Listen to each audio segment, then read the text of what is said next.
بسم اللہ الرحمن الرحیم۔ یوکرائن اور روس کی جنگ اپنے پورے جوبن کے ساتھ جاری اور ساری ہے، اور اس میں روس کا پلڑا ہر اعتبار سے باری ثابت ہو رہا ہے۔ یوکرائنی فوج ہمہ وقت پسپا ہونے کے لیے تیار بھی ہے اور پسپا ہو بھی رہی ہے۔ یوکرائن کے تمام فوجی اور ملحقہ ادارے منہ کی کھا رہے ہیں اور اپنی سرحدوں کو چھوڑ کر، شہروں کو چھوڑ کر، علاقوں کو چھوڑ کر پسپا ہو رہے ہیں۔ یوکرائن کی شکست کے پیچھے ایک بڑا ہاتھ چیچن مسلمانوں کا بھی ہے۔ چیچن مسلمان اپنے حق خود ارادیت کے لیے، اپنی قومیت کے لیے، اپنے وطن کے لیے، اپنی سرزمین کے لیے، اپنے علاقے کے لیے، اپنے مذہب کے لیے، اپنے بچاؤ کے لیے، اپنی نسلوں کی آبادکاری کے لیے لڑ رہے ہیں۔ یوکرائن نے چیچن مسلمانوں کا رہنا اور ملک کے اندر بسنا جو ہے اس کو ناممکن بنا دیا تھا۔ چیچن مسلمان اپنی حق خود ارادیت کے لیے، اپنی سرزمین کی حفاظت کے لیے پورے جوش و خروش کے ساتھ لڑ رہے ہیں۔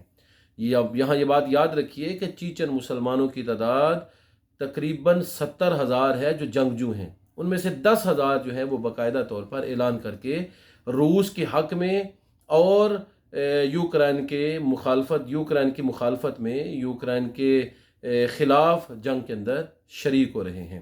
ان کے 56 ٹینک ہیں ان کے پاس، جبکہ دعویٰ کیا گیا ہے یوکرائن کی طرف سے کہ وہ 56 ٹینک جو ہے وہ ہم نے مار گرائے ہیں اور ان چیچن مسلمانوں کو بھی ہم نے مار دیا ہے۔ حالانکہ یہ خبر بالکل غلط ہے اور نادرست ہے۔ یوکرائن نے یہ خبر خود اپنے اخبارات میں نہیں چھاپی، بلکہ اسرائیل نے یہ خبر اپنے اخبارات میں چھاپی ہے، اور یقیناً یوکرائن کے ذرائع سے یہ خبر ان تک پہنچی ہے۔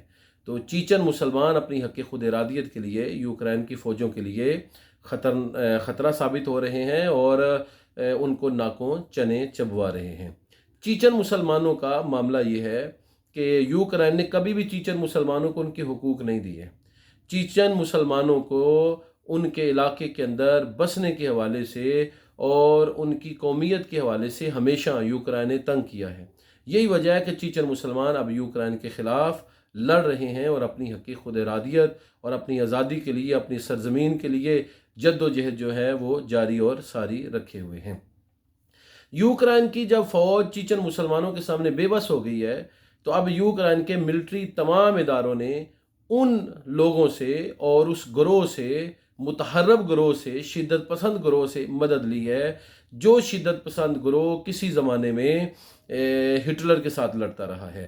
یعنی انہی کی نسل سے لوگ جو ہیں متحرک گروہ کے، وہ مسلمانوں کے خلاف اب استعمال کیے جا رہے ہیں۔ اور اس خبر کو بھی الجزیرہ نے چھاپا ہے کہ جو یوکرائن ہے اس نے مسلمانوں کے خلاف ان لوگوں کی مدد حاصل کر لی ہے جن کے آباء و اجداد کسی زمانے میں یہودیوں پر ظلم و ستم کرنے کے لیے ہٹلر کا ساتھ دے رہے تھے۔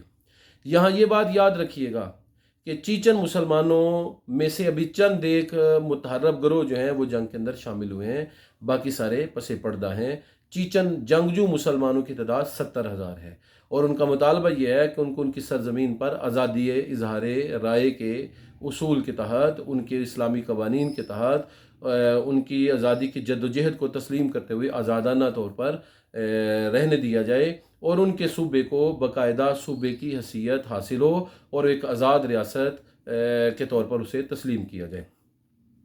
چیچن مسلمانوں کو مارنے کے لیے جس متحرک گروہ کو چنا گیا ہے، اس متحرک گروہ کی مسلمانوں کے ساتھ نفرت کا معاملہ یہاں تک جا پہنچا ہے کہ انہوں نے اپنی تمام گولیوں کو سور کی چربیوں کے اندر بھگو دیا ہے، آلودہ کر دیا ہے۔